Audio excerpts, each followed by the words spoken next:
The gilded ceremony, the Lake Palace Hotel shimmered like a mirage on Lake Pichola, its white marble walls reflecting the amber glow of sunset.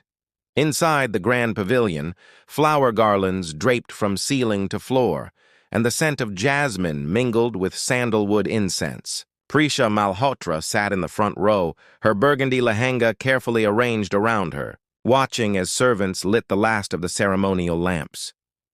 "You look beautiful," whispered her cousin Rohan, squeezing her hand. "Are you okay?" Prisha nodded, though the weight of the folded letter in her clutch purse felt like a stone. At 17, she was old enough to understand the complexities of adult relationships, but young enough that everyone still thought her occasional silences were typical teenage moodiness rather than something deeper. Her father, Vikram Malhotra, stood at the mandap, resplendent in his ivory sherwani. At 52, he remained handsome, the silver at his temples lending him an air of distinguished authority that had served him well as one of India's most successful hoteliers. His network of luxury properties across Rajasthan had made him wealthy, but today wasn't about business. Today was about his second chance at happiness. The musicians began playing, and the crowd turned as Nandini Kapoor entered. At 38, she was younger than Vikram, but not scandalously so. Her emerald green and gold sari caught the light as she walked, her smile serene beneath the sheer fabric of her veil. A renowned interior designer from Mumbai, she had met Vikram while redesigning the lobby of his flagship hotel in Delhi. "She's stunning," someone murmured behind Prisha. Indeed she was. And kind too, Prisha had to admit. Nandini had never tried to replace Prisha's mother, Anjali, who had died 3 years ago after a long illness. Instead, she had given Prisha space, offering friendship only when it seemed welcome. On paper, Nandini was perfect, which made what Prisha had to do all the more difficult. The ceremony began, Sanskrit mantras filling the air as the priest guided Vikram and Nandini through the rituals. Prisha watched her father's face, noticing how the tension that had lined it since her mother's death had softened. He looked happy, genuinely happy, for the first time in years.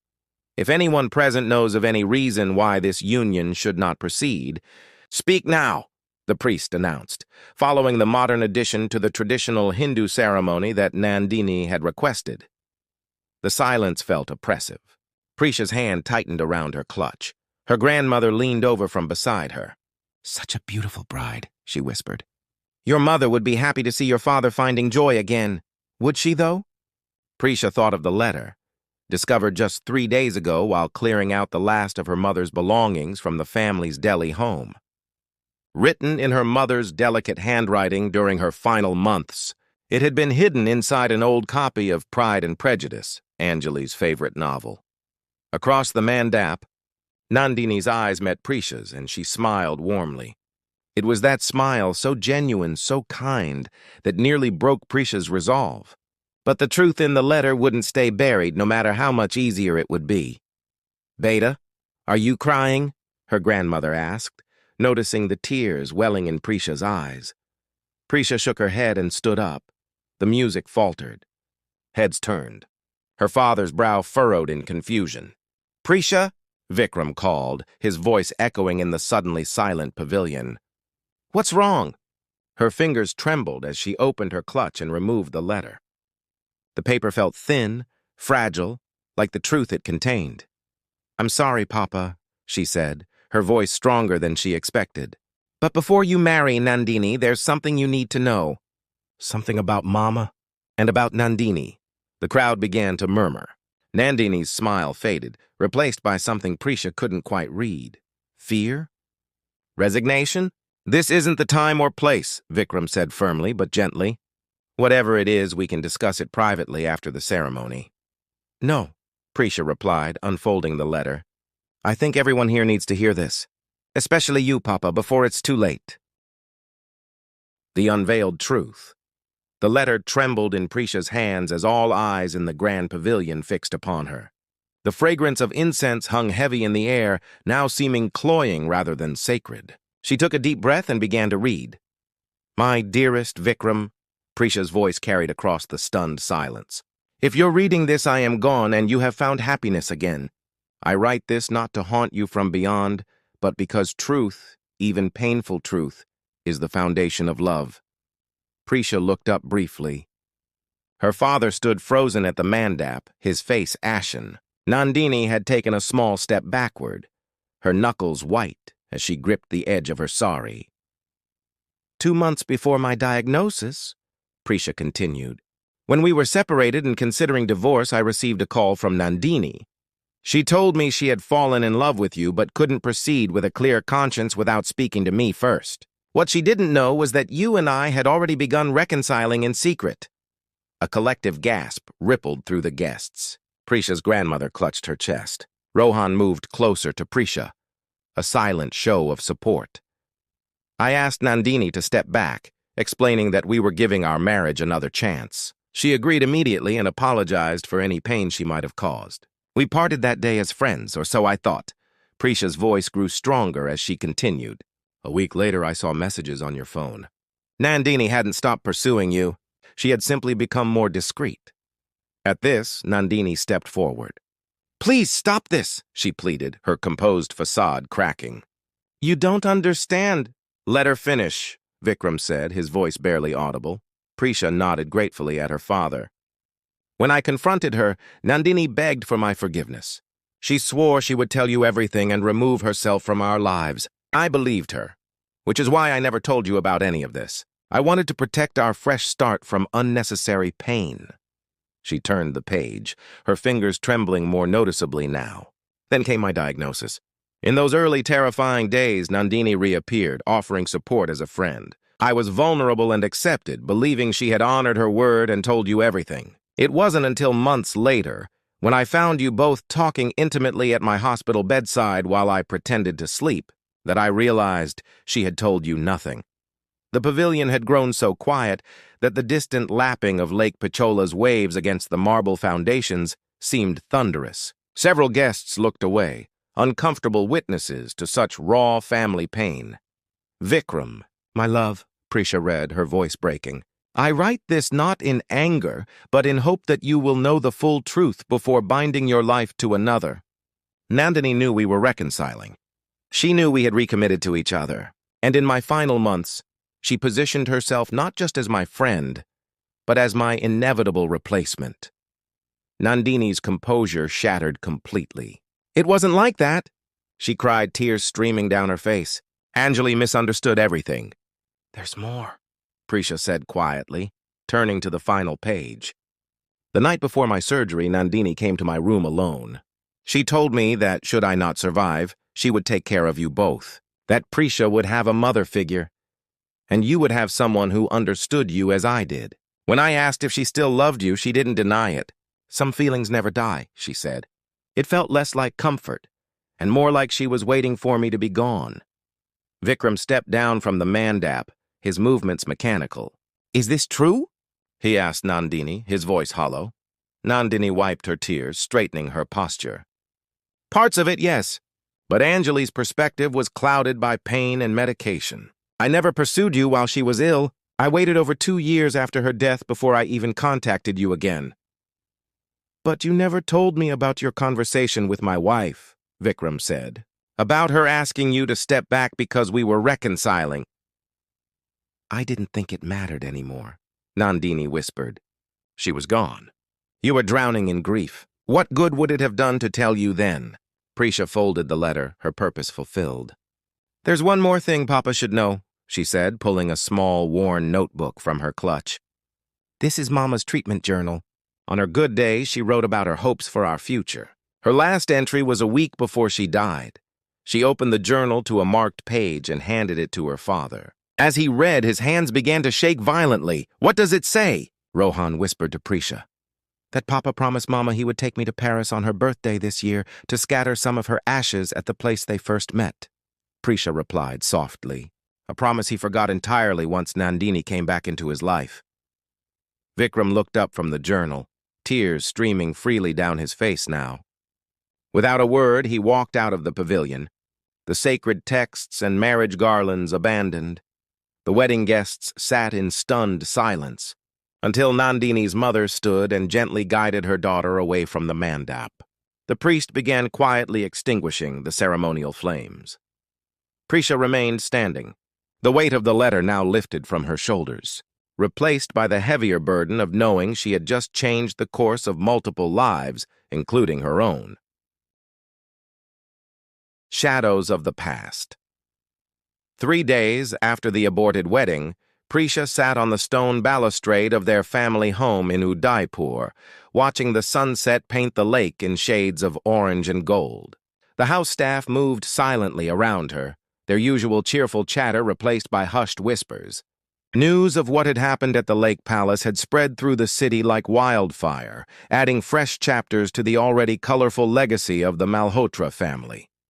"Mind if I join you?" Prisha turned to find her father standing in the doorway. He looked older somehow, the lines around his eyes deeper than they had been a week ago. She nodded, moving over to make space for him.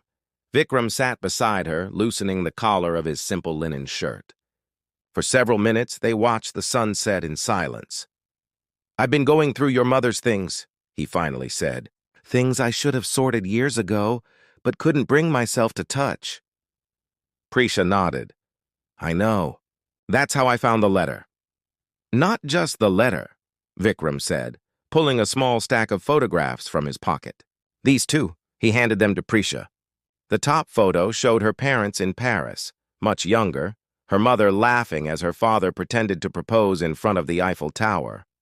The next showed them on their wedding day, radiantly happy. But it was the third photo that caught Prisha's breath. Her mother in a hospital bed, pale but smiling, with Vikram beside her, both looking at baby Prisha in Anjali's arms. "We tried for 7 years to have you," Vikram said softly. "Your mother had 3 miscarriages before you." The doctors advised against trying again, but she insisted. "This one will stay," she kept saying. And she was right. Prisha had never known this. A lump formed in her throat as she looked at the next photo.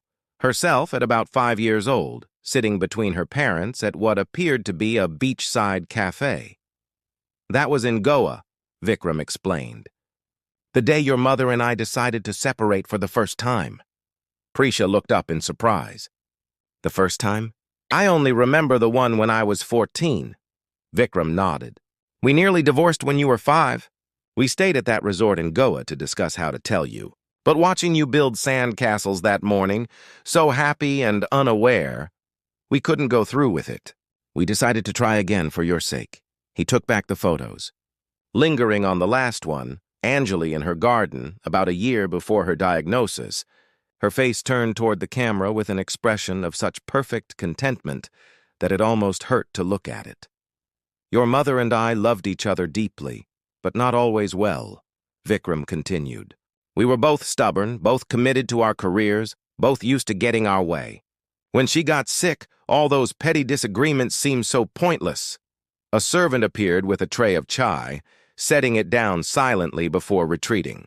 Vikram poured 2 cups, handing one to Prisha. "Nandini came to see me yesterday," he said after taking a sip. Prisha tensed. "What did she want?" "To apologize. And to explain." He stared into his cup. "She admitted everything in your mother's letter was essentially true, though she sees the events differently. She insists she stepped back completely during your mother's illness, only offering friendship." "Do you believe her?" Vikram sighed. "I believe she believes it. But intentions and actions don't always align. The road to hell, as they say." From inside the house came the sound of someone clearing their throat. They turned to see Vikram's younger brother, Samir, standing awkwardly in the doorway. "Sorry to interrupt," Samir said, "but there's someone here to see you both." "She says it's important. If it's Nandini," Prisha began. "It's not," Samir interrupted. "It's Kiran, auntie." Prisha exchanged a puzzled look with her father. Kiranacharya had been her mother's closest friend, almost like a sister, but had mysteriously distanced herself after Anjali's death. They hadn't seen her in nearly 3 years. "Send her up," Vikram said, straightening his shirt. Moments later, Kiran appeared, elegant as always in a simple cotton sari, her salt and pepper hair tied back in a neat bun. Despite being in her early 50s, she moved with the energy of a much younger woman. "I came as soon as I heard," she said without preamble. "Though I should have come much sooner." Vikram gestured to an empty chair. What exactly did you hear, Kieran? About the wedding. About Anjali's letter. Kieran sat down, declining the offered chai with a wave of her hand. And I think there are things you both should know, things Anjali never put in writing. Prisha leaned forward. What things? Kieran looked between father and daughter, her expression grave. About the real reason Anjali asked me to stay away after her death. And about promises that were made in those final days, promises that involve both of you, and yes, Nandini too. As the last light faded from the sky, casting the lake into darkness, Kieran began to speak. Her words fell like stones into still water, sending ripples that would reach far beyond that balcony, beyond Udaipur, beyond even the boundaries of what Prisha thought she knew about her family's past. Broken reflections. Your mother was many things, Kieran said, accepting the cup of chai she had initially declined. But she was not a saint. None of us are. The night had fully descended now, and servants had lit the copper lanterns around the balcony. Their flickering light cast dancing shadows across Kieran's face, making her expression difficult to read. 2 months before her diagnosis, when she and your father were reconciling, Anjali came to me in a state of panic, Kieran continued. She had discovered something about Nandini that troubled her deeply, something beyond Nandini's feelings for Vikram. Vikram frowned. What are you talking about? Anjali never mentioned anything else. Because she wasn't certain, and she didn't want to make accusations without proof. Kieran set down her cup. Anjali suspected that Nandini had been involved in financial irregularities at the charity where they both volunteered, the Foundation for Children's Education. Prisha remembered the charity well. Her mother had been passionate about providing educational opportunities for girls from disadvantaged backgrounds. She had served on the board for years, often bringing Prisha along to events. What kind of irregularities? Vikram asked. Missing funds, programs that existed on paper but not in reality. Anjali noticed discrepancies in the reports Nandini prepared as treasurer. Kieran's voice was measured, careful. She began quietly investigating, but then came her diagnosis. And suddenly, there were more pressing concerns. Prisha thought back to her mother's final months, the hushed phone calls, the visitor she'd turn away when the pain was too great. Had some of those moments been about this investigation rather than her illness? On her deathbed, Kieran continued, Anjali made me promise 2 things. First, to look after you both from a distance, giving you space to grieve. And second, to continue her investigation discreetly. And did you? Vikram's voice had taken on an edge. Kieran nodded slowly. I did. It took nearly 2 years, but I finally found what Anjali was looking for. She reached into her bag and pulled out a slim file. Financial records showing that approximately 40 lakh rupees were diverted from the foundation to a private account over a period of 3 years. Vikram took the file, his hands trembling slightly as he opened it. And you believe Nandini was responsible? The account was registered to a shell company. The paperwork bears signatures from 2 people, Nandini Kapoor and Deepak Sharma.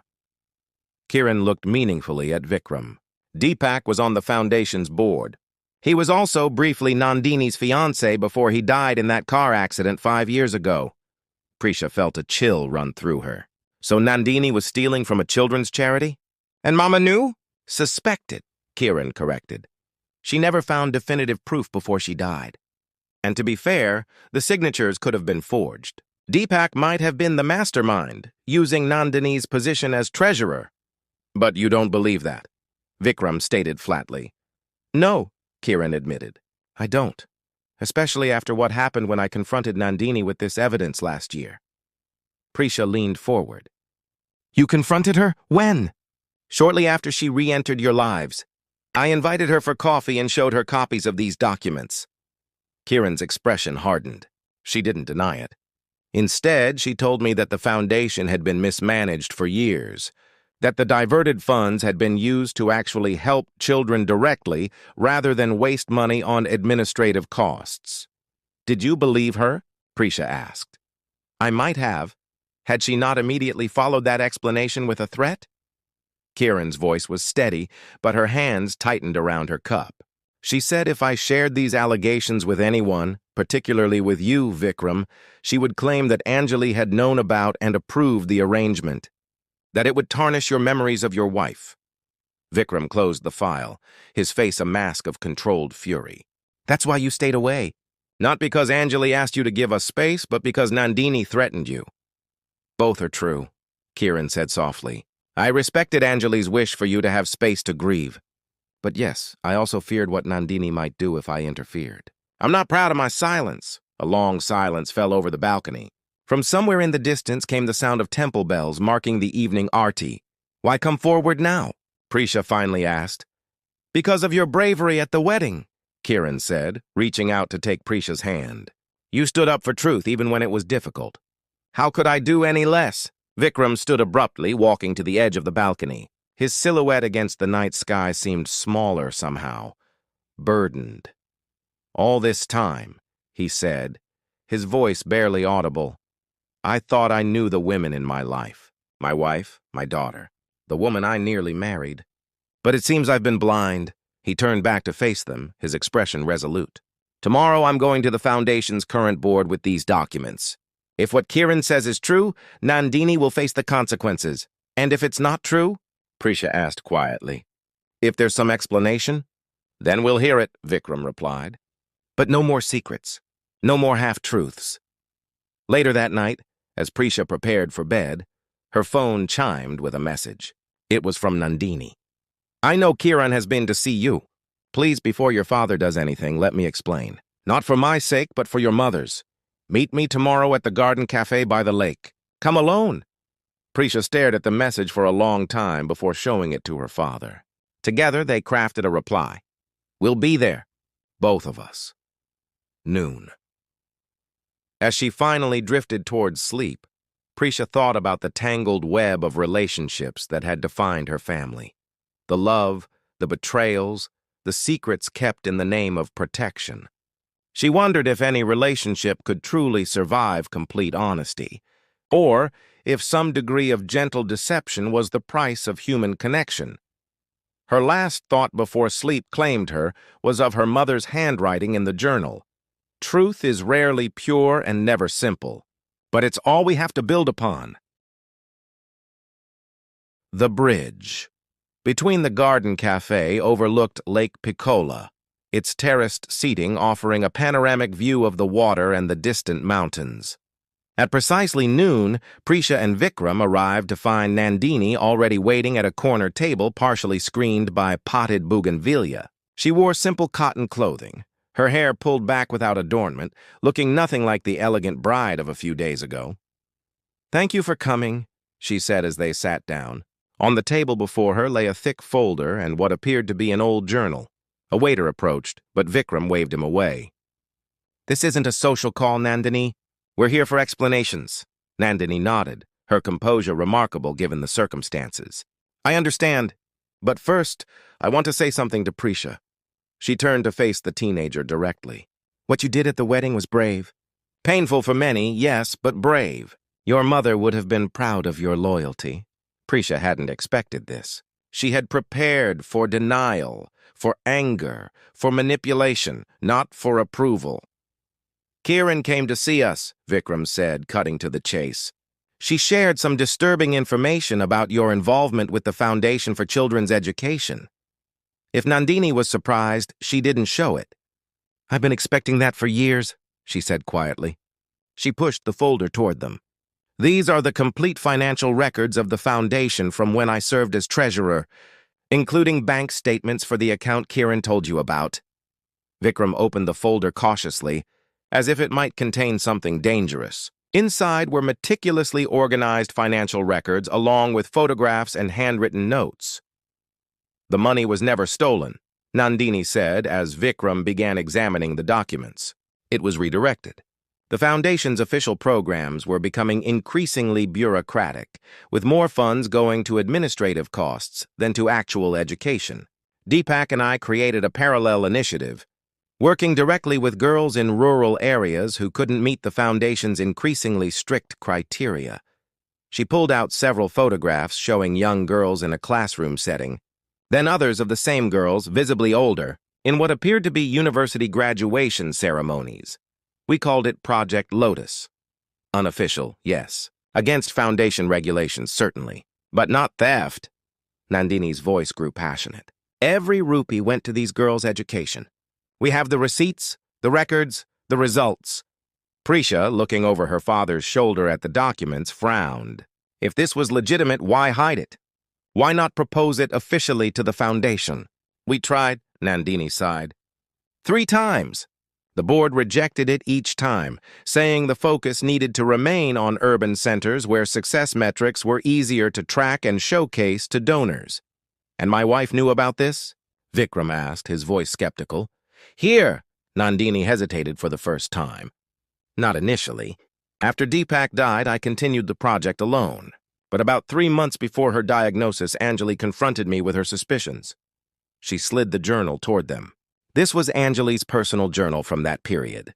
She gave it to me during her final week, asking me to return it to you both when the time was right. I've bookmarked the relevant entries. With trembling hands, Prisha opened the journal to the first bookmark. There, in her mother's familiar handwriting, was an entry dated a few months before her diagnosis. Confronted N today about the financial discrepancies. Prepared for denials, excuses, even tears. Instead, she showed me everything. Project Lotus, the girls they've helped, the lives changed. Technically against regulations, yes, but the intention is pure. Now I face an ethical dilemma. Report this to the board, as is my duty, or help protect work that is genuinely changing lives. Vikram took the journal, turning to the next bookmark. As he read, his expression shifted from suspicion to confusion. She decided to help you, he said, looking up at Nandini. This says she agreed to quietly support Project Lotus while working to change the Foundation's official policies. Nandini nodded. We worked together for those final months before her illness took over. She was a powerful advocate, respected by the board. We were making progress. But then she got sick, Prisha said softly. Yes, and everything changed. Nandini's composed exterior finally cracked, her eyes filling with tears. In her final weeks, Anjali made me promise 3 things. To ensure Project Lotus continued, to look after you both if you'd allow it, and to never tell you about her involvement unless absolutely necessary. She didn't want her legacy tainted by controversy, even for a cause she believed in. Vikram turned to the final bookmarked page, reading aloud. Asked N to make 3 promises today. The third is the hardest, to keep my involvement with Project Lotus private. It feels like another deception in a marriage that has seen too many. But I want V to remember me for my strengths, not my complicated choices. Perhaps someday when P is older, the truth can emerge without damage. A heavy silence fell over the table. The cafe had emptied for the afternoon lull, leaving them alone with these revelations. I don't understand, Prisha finally said. If this is all true, why didn't you tell us after Kiran confronted you? Why threaten her? Nandini closed her eyes briefly. I panicked. The project was still ongoing, still technically unauthorized. If the current board investigated, dozens of girls might lose their sponsorships and... She hesitated. I feared losing any chance with your father if he thought I'd dragged Anjali into something questionable. So you threatened Kiran to protect yourself, Vikram said, his tone hard. To protect the project, Anjali's wishes, and yes, selfishly, my relationship with you, Nandini admitted. It was wrong. I've been trying to make it right by working with the current foundation chair to officially incorporate Project Lotus into their programs. We're nearly there. The vote is next month. Prisha looked at the photographs again. Young girls with bright eyes and determined expressions. Some now grown women with university degrees. Whatever the ethical complications, real good had come from this work. What about you and Papa? She asked quietly. The letter. Mama said you pursued him knowing we were reconciling. Nandini met her gaze directly. Yes and no. I did step back when Anjali asked me to. But I didn't cut contact completely because we were working on Project Lotus together. When she got sick and your father was drowning in grief and hospital bills, I offered support as a friend who understood what Anjali had been passionate about. She turned to Vikram. I never pursued you romantically while Anjali was alive. But yes, I had feelings for you. And after she died, when enough time had passed, I reached out. Was that wrong? Perhaps. But I never lied about loving you.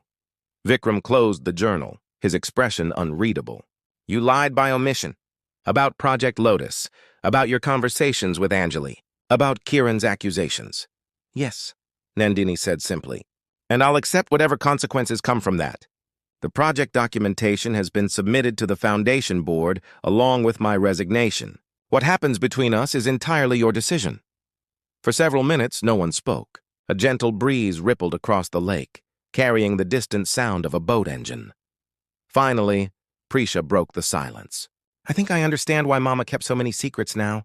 She was trying to protect everyone. You, me, the Foundation, even Nandini and the project. But secrets have a way of causing more harm than the truths they hide. Vikram reached across the table to take his daughter's hand. When did you get so wise? I've had good teachers, she replied with a sad smile. Complicated ones, but good. She turned to Nandini. I can't forgive you yet for threatening Kiran or for keeping these secrets. But I understand why Mama valued your friendship and your work. That counts for something. Nandini nodded, accepting this limited olive branch for what it was. What happens now? She asked, looking between father and daughter. Vikram stood up, gathering the documents and journal. Now we verify everything independently. We speak with the Foundation Board, with the Project Lotus beneficiaries, with Kiran again. We seek the complete truth, however complicated it might be. And us? Nandini asked quietly. There is no us right now, Vikram replied, not unkindly. There may never be again. Trust, once broken, is not easily repaired. As they prepared to leave, Prisha hesitated, then asked the question that had been lingering since she'd found her mother's letter. Do you think Mama would have wanted me to stop the wedding? Vikram considered this for a moment. I think she would have wanted you to follow your conscience, which you did. But I also think she understood better than most that people are neither wholly good nor wholly bad. We're all just trying to navigate impossible choices with limited information. Outside the cafe, the afternoon sun cast dappled shadows through the neem trees. Prisha looked out over the lake, thinking about bridges, between past and present, between secrets and truths, between people who had hurt each other but might still find connection. Papa, she said as they walked toward their car, remember what Mama wrote in her journal about Paris? About scattering some of her ashes where you first met? Vikram nodded, his eyes softening. I remember. I'm sorry I forgot my promise. It's not too late, Prisha said. Her birthday is next month. We could still go. For the first time in days, Vikram smiled, a genuine smile that reached his eyes. Yes, I think that's exactly what we should do. As they drove home along the winding lakeside road, Prisha thought about I.